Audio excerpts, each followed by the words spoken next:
Namo Bhagavate Vasudevaya. Narayanam Namaskritya Naram Chaiva Narottamam Devim Saraswatim Vyasam Tato Jayamti Jayam Nashtiprayeshu Bhadreshu Nityam Bhakti Sevaya Bhagavati Uttam Shloke Parther Bhavati Nashtike. So continuing with the discussion on Srimad Bhagavad Gita as it is, chapter 4 entitled Transcendental Knowledge, text 13. So Krishna is speaking further about, first he spoke about why he appears, how he appears, and many people in the past have surrendered unto him and they have been liberated. And now he says about Varnashram Dharma. He says, Chatur Varnyam Maya Srishtam Guna Karma Vibhagasha Tasya Kartaram Api Mam Vidhya Kartaram Avyayam. According to the three modes of material nature and the work associated with them, the four divisions of human society are created by me. So Chatur Varnyam, the Varnashram system that we know, he says it's created by me based on three modes of material nature and the work associated with them. And although I am the creator of this system, you should know that I'm yet the non-doer, being unchangeable. So Krishna is telling us his divine, his transcendental position, that he doesn't come under Varnashram system. Even though in his pastime, he can appear as a Kshatriya king, Lord Ram, or he appeared as Krishna. So first Krishna appeared in the kingly family of Vasudeva and Devaki, but then he was transferred to Gokul, where he lived as a Vaishya, taking care of cows. But he's beyond that. He can perform his pastimes in any way. That doesn't mean that he comes under Varnashram system. We come under Varnashram, or we should be in the Varnashram system. So let's see what Prabhupada says. The Lord is a creator of everything. Everything is born of him. Everything is sustained by him. And everything after annihilation rests in him. And in fact, he is the one who causes this annihilation to happen also.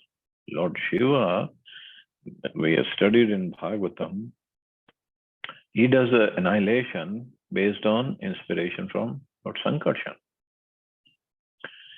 He is therefore the creator of the four divisions of the social order, beginning with the intelligent class of men, technically called Brahmins, due to their being situated in the mode of goodness.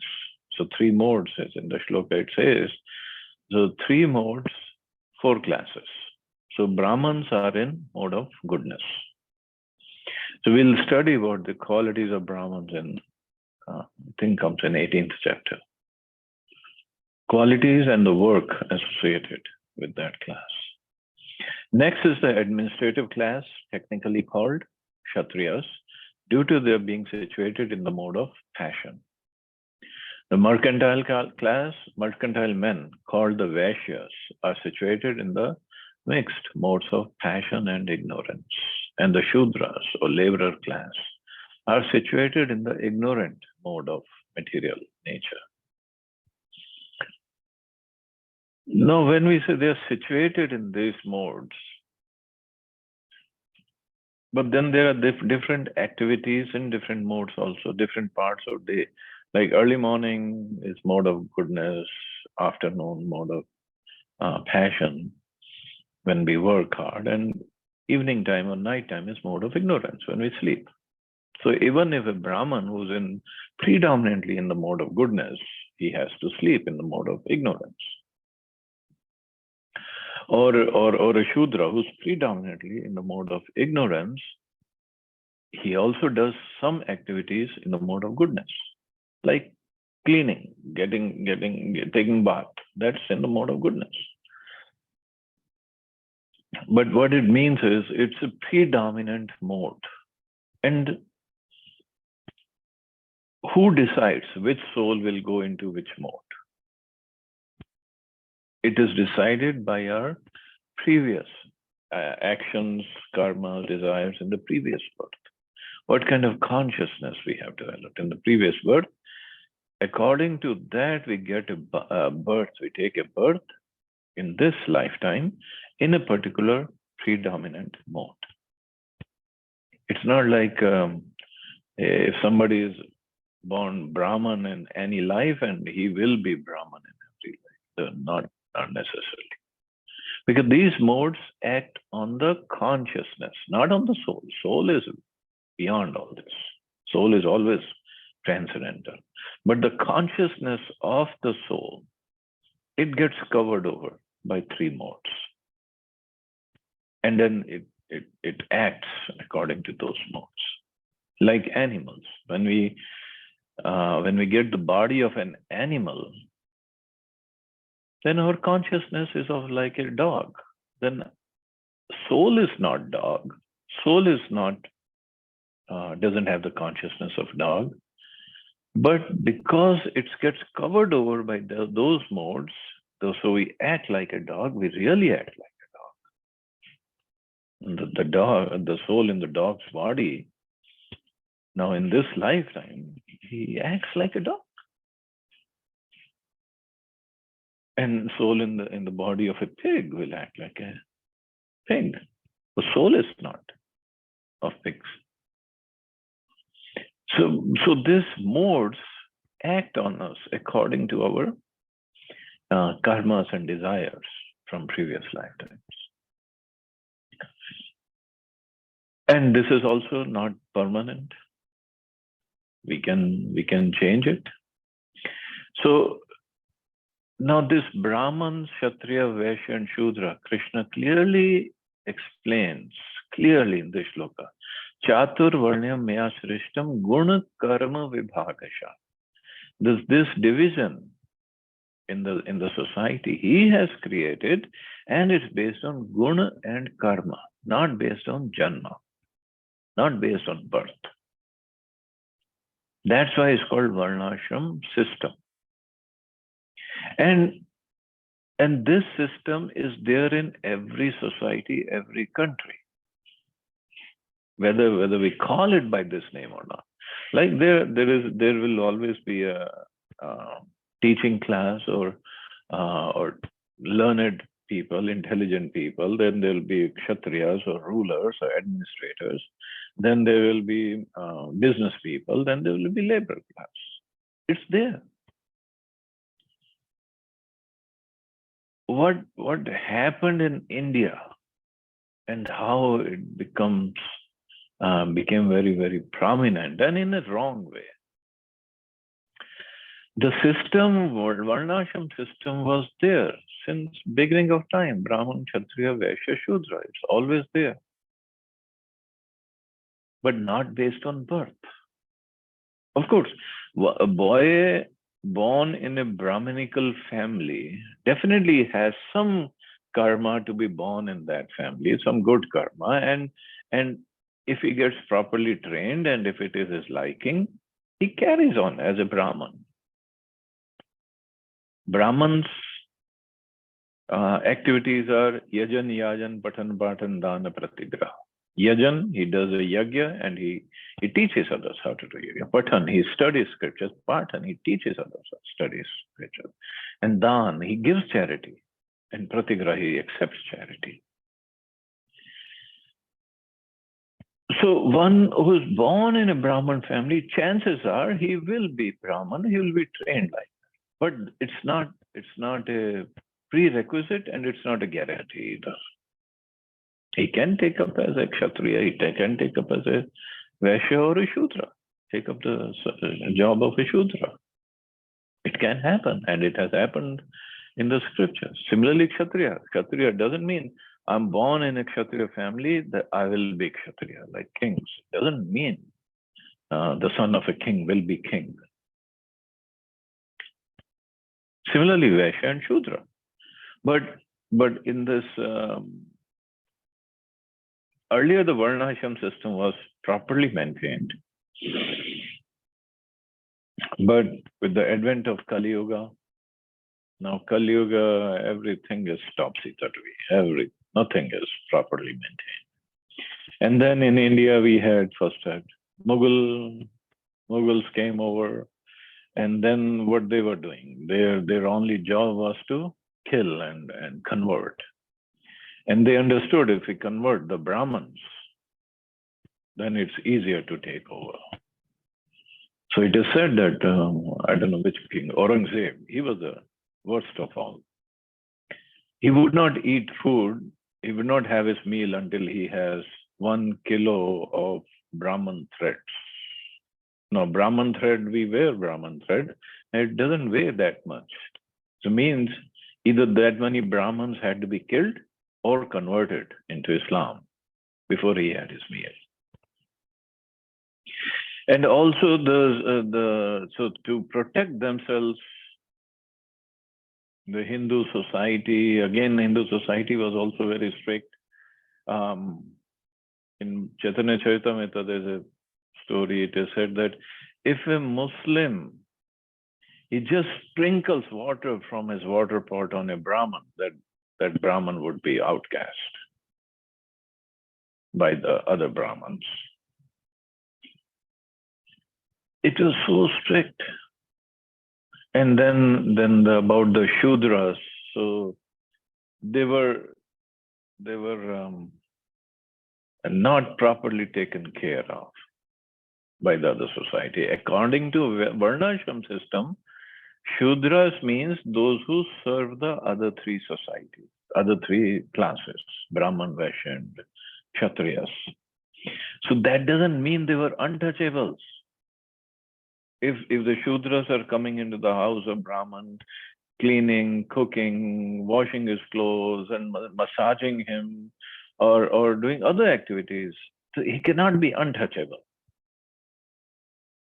But it just, maybe because the society had become like that, and maybe to create more divisions in Hindu society, this was put into the minds. They are untouchables. They cannot come into the temple. We were studying in the Bhagavatam. Everybody is allowed to come in the temple. Of course, to go on the altar to serve the deities, it's the job of Brahmins. Brahman doesn't mean, again, not from lineage, one who gets trained. Now, Srila Prabhupada, when he has set up ISKCON, in ISKCON, everybody and anybody can go on the altar and serve the deities properly if he has got the proper training, proper education, he has a proper frame of mind, he can go. Anybody can go. The British and Americans and Europeans and Chinese, basically they are never into Varnashram system. But still, they can get trained. And not everybody wants to go on the altar to serve the deity. That's true. So whoever likes, he gets training. And he can go on the altar. What's the harm?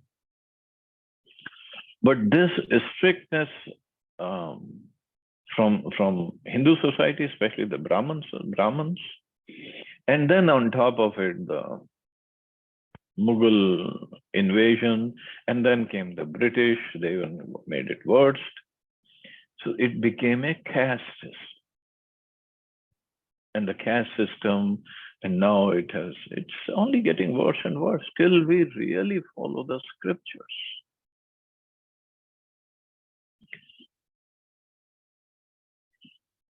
So in spite of his creating the 4 divisions of human society, Lord Krishna does not belong to any of these divisions because he's not one of the conditioned souls, a section of whom form human society. So Krishna is beyond this Varnashram.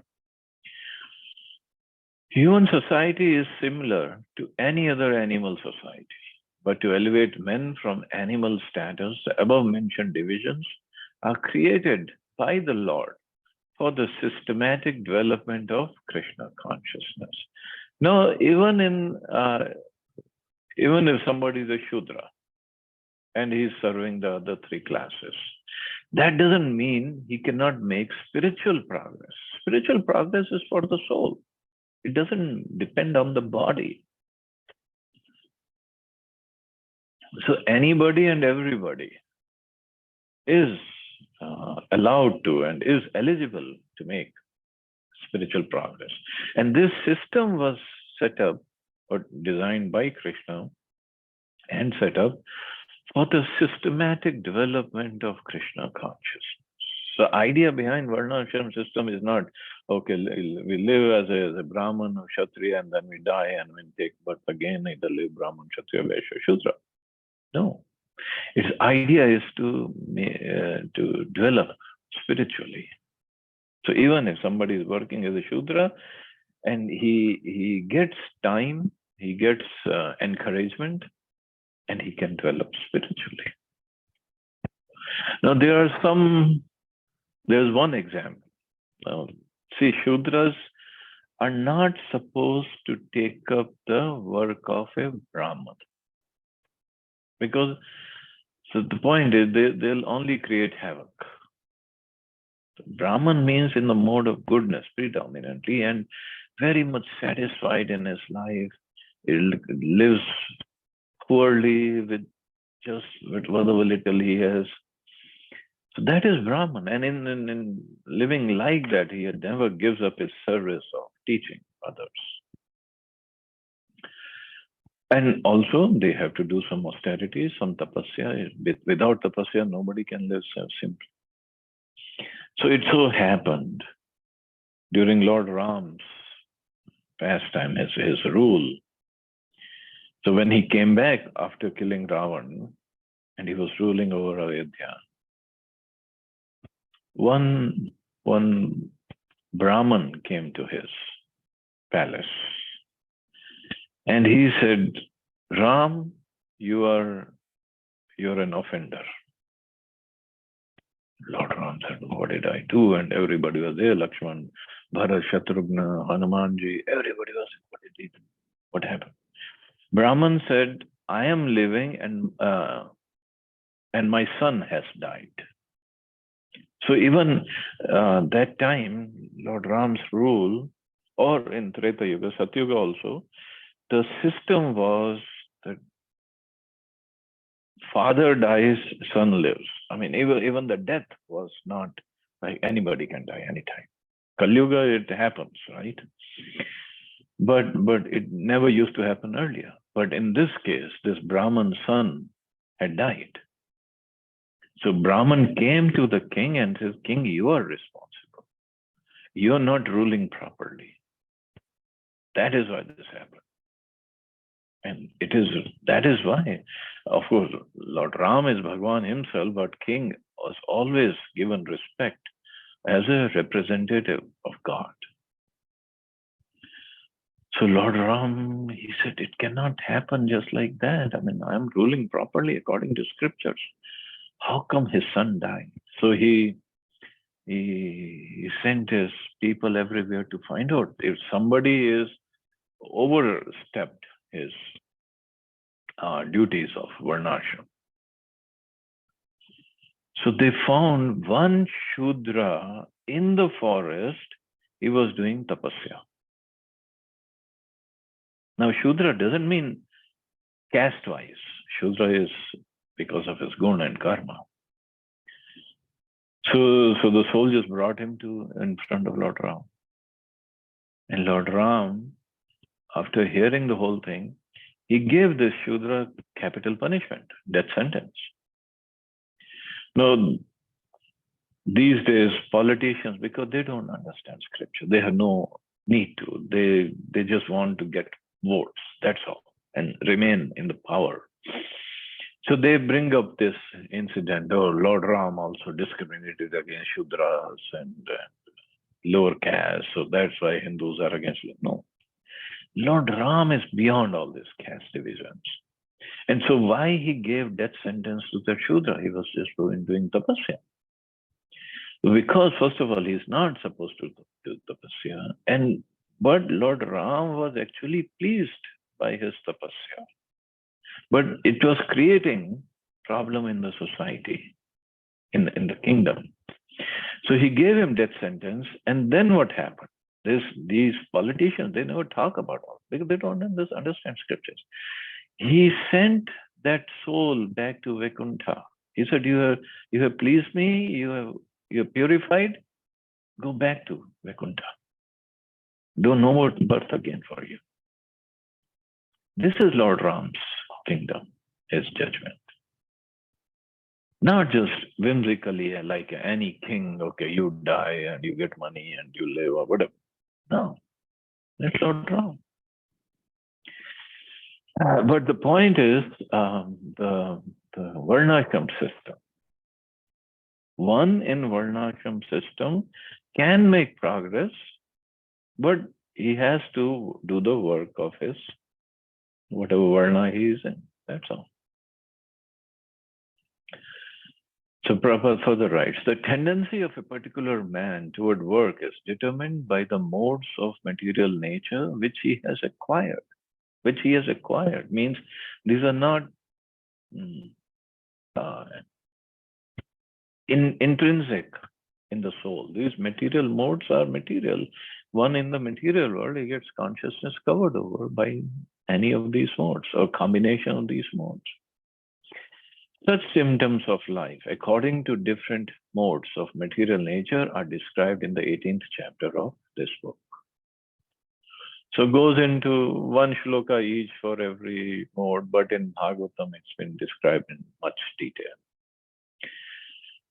But Prabhupada further says, a person in Krishna consciousness, however, is above even the Brahmins. Although Brahmins by quality are supposed to know about Brahman, the supreme absolute truth, most of them approach only the impersonal Brahman manifestation of Lord Krishna. So impersonal Brahman means a Brahman Jyoti. They only approach that, Nirakar, Nirvishesha. But that's not exactly true. That's not how it works.